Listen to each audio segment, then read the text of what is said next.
এখন শুনবেন আজকের গুরুত্বপূর্ণ খবরের শিরোনাম। ট্রাম্প স্টারমারের ফোন আলাপ, গাজা নিয়ে আলোচনা।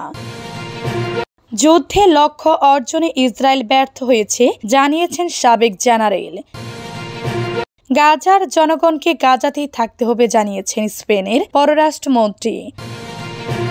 আবার শুরু হবে মানুষ সরোবর যাত্রা, ভারত চীন সরাসরি ফ্লাইট। পাকিস্তানের বিরুদ্ধে আফগানিস্তানের চাঞ্চল্যকর অভিযোগ। তৃতীয় মেয়াদে প্রেসিডেন্ট হতে পারবেন না, শতভাগ নিশ্চয়তা পেতে পারছেন না ট্রাম্প। ট্রাম্প স্টারমারের ফোন আলাপ, গাজা নিয়ে আলোচনা। যুক্তরাষ্ট্রের প্রেসিডেন্ট ডোনাল্ড ট্রাম্প এবং যুক্তরাজ্যের প্রধানমন্ত্রী কিয়ার স্টারমার গুরুত্বপূর্ণ ফোন আলাপে অংশ নেন। রবিবার টেলিফোনে গাজা যুদ্ধ ও অর্থনীতি নিয়ে আলোচনা করেন দুই নেতা। শীঘ্রই তারা দেখা করতে সম্মত হয়েছেন। ডাইনিং স্টেট এক সংবাদ বিজ্ঞপ্তিতে জানিয়েছে, গাজায় ঐতিহাসিক যুদ্ধবিরতি এবং জিম্বি চুক্তি নিশ্চিত করার ক্ষেত্রে ট্রাম্পের ভূমিকার প্রশংসা করেছেন স্টারমার।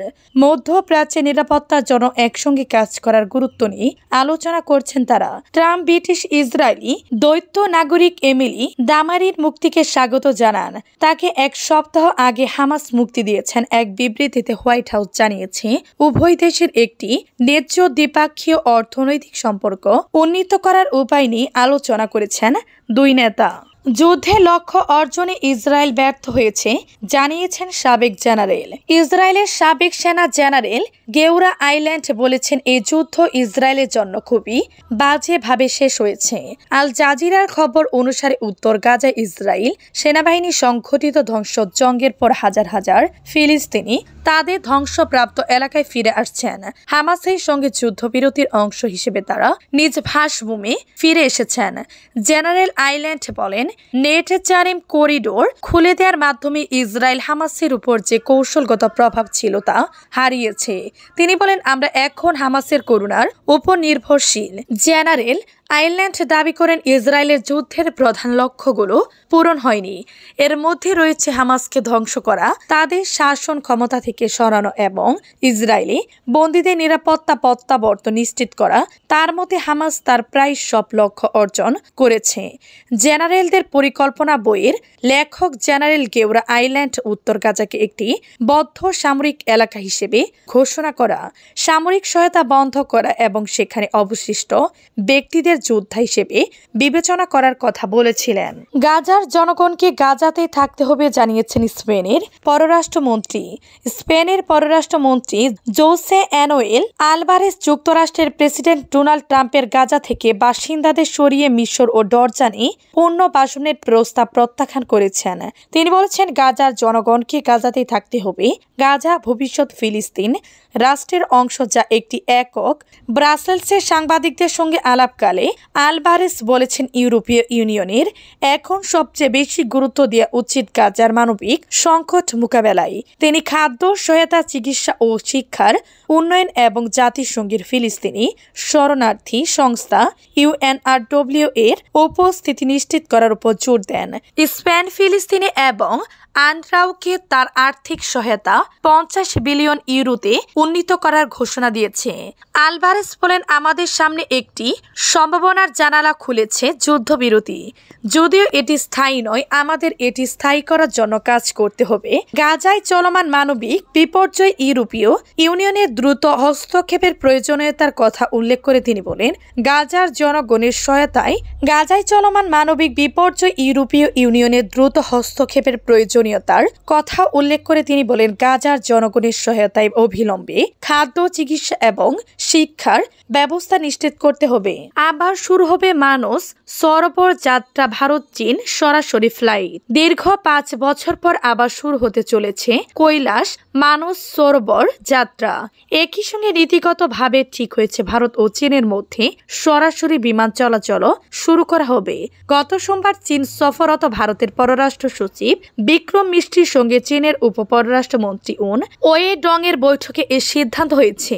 ভারতের পররাষ্ট্র মন্ত্রণালয় থেকে প্রচারিত এক বিবৃতিতে এই সিদ্ধান্তের কথা জানানোর পাশাপাশি বলা হয়েছে দুই দেশের মধ্যে প্রবাহিত অভিন্ন নদীর পানি প্রবাহ বিশ্লেষণ ও অন্যান্য সহযোগিতার বিষয় নিয়েও দুই দেশের বিশ্লেষকরা বৈঠক করবেন। তিব্বতে ব্রহ্মপুত্র নদীর উপর বাঁধ দেওয়ার সিদ্ধান্ত ভারতে যে উদ্যোগ ও অনিশ্চয়তা সৃষ্টি করেছে মনে করা হচ্ছে তা প্রশমনে চীন আগ্রহী। পররাষ্ট্র মন্ত্রণালয়ের বিবৃতিতে এ বিষয়ে বিস্তারিত কিছু বলা না হলেও মন্ত্রণালয়ের সূত্র অনুযায়ী বিষয়টি ভারত তুলেছিল। কোভিডের কারণে 2020 সালের মে মাস থেকে কৈলাস মানস সরোবর যাত্রা ও দুই দেশের মধ্যে সরাসরি বিমান পরিষেবা বন্ধ। তাই এক মাস পর 2020 সালের জুনে পূর্ব লাদাখের গলওয়ানে দুই দেশের বাহিনীর মধ্যে সংঘর্ষ বাধে। সেই সাথে দ্বিপাক্ষীয় সম্পর্কে যথেষ্ট আড়স্ততা দেখা দিয়েছিল। সম্প্রতি দুই দেশ সীমান্তে উত্তেজনা কমাতে বেশ কিছু ব্যবস্থা নিয়েছে। সম্পর্কের বরফ যে গলতে শুরু করেছে পররাষ্ট্র সচিবের এই চীন সফর তার প্রমাণ। পাকিস্তানের বিরুদ্ধে জঙ্গি গোষ্ঠী IS ও অন্যান্য অস্থিতিশীলতা সৃষ্টিকারী সন্ত্রাসী সংগঠনগুলোকে সহায়তা করার অভিযোগ করেছে আফগানিস্তানের তালেবান কর্তৃপক্ষ। আফগান সরকারের নিরাপত্তা বিষয়ক বার্ষিক এক প্রতিবেদনে এই অভিযোগ করা হয়। আফগান সংবাদ মাধ্যম খামা প্লেস এই খবর জানিয়েছে। পাকিস্তানের সঙ্গে তুমুল উত্তেজনার মধ্যে নিরাপত্তা বিষয়ক এই প্রতিবেদন প্রকাশ করে আফগান সরকারের the central commission for security and paging of the Taliban. প্রতিবেদনে বলা হয়েছে IS ও অন্যান্য অস্থিতিশীলতা সৃষ্টিকারী গোষ্ঠীর সদস্যরা পাকিস্তানের স্থানীয় কিছু গোষ্ঠীর সহায়তায় দেশটির বেলুচিস্তান প্রদেশ খাইবার পাখতুনখোয়া অঞ্চলে আস্তানা গড়ে তুলেছে। তারা এশিয়া এবং ইউরোপ থেকে নতুন সদস্য সংগ্রহ করেছে। খুব সম্ভবত আগামী কয়েক মাসের মধ্যেই তারা ওই অঞ্চল এবং বিশ্বব্যাপী হামলার পরিকল্পনা করছে। সম্প্রতি পাল্টাপাল্টি হামলার জেরে পাকিস্তান ও আফগানিস্তানের মধ্যে সম্পর্ক তলানিতে ঠেকেছে। সেই সঙ্গে সীমান্তে দেশ দুইটির মধ্যে চরম উত্তেজনা বিরাজ করছে। গত ডিসেম্বরে সীমান্তবর্তী অঞ্চলে বিমান হামলা চালায় পাকিস্তান। এতে অন্তত 50 জন নিহত হয়েছে বলে দাবি করে আফগানিস্তান। এরপর আফগানিস্তানও পাকিস্তানে হামলা চালায়। এতে পাকিস্তানের অন্তত 19 জন সেনা নিহত হয় বলে দাবি আফগান যোদ্ধাদের। এরপর থেকে দেশ দুইটি সম্পর্ক তলানিতে। সর্বশেষ পাকিস্তানের বিরুদ্ধে আফগানিস্তানের এমন অভিযোগ দেশ দুইটির মধ্যে সম্পর্ক স্বাভাবিক করার জন্য চ্যালেঞ্জ হয়ে দাঁড়ালো। তৃতীয় মেয়াদে প্রেসিডেন্ট হতে পারছেন না, শতভাগ নিশ্চয়তা দিতে পারছেন না ট্রাম্প। তৃতীয় মেয়াদে যুক্তরাষ্ট্রের প্রেসিডেন্ট হওয়া না হওয়া নিয়ে আবারও কথা বলেছেন বর্তমান প্রেসিডেন্ট ডোনাল্ড ট্রাম্প। এ বিষয়ে ট্রাম্প বলেন তিনি শতভাগ নিশ্চিত নন সংবিধান অনুযায়ী তৃতীয় মেয়াদে প্রেসিডেন্ট হওয়ার ব্যাপারে তার কোনো বাধা আছে কিনা।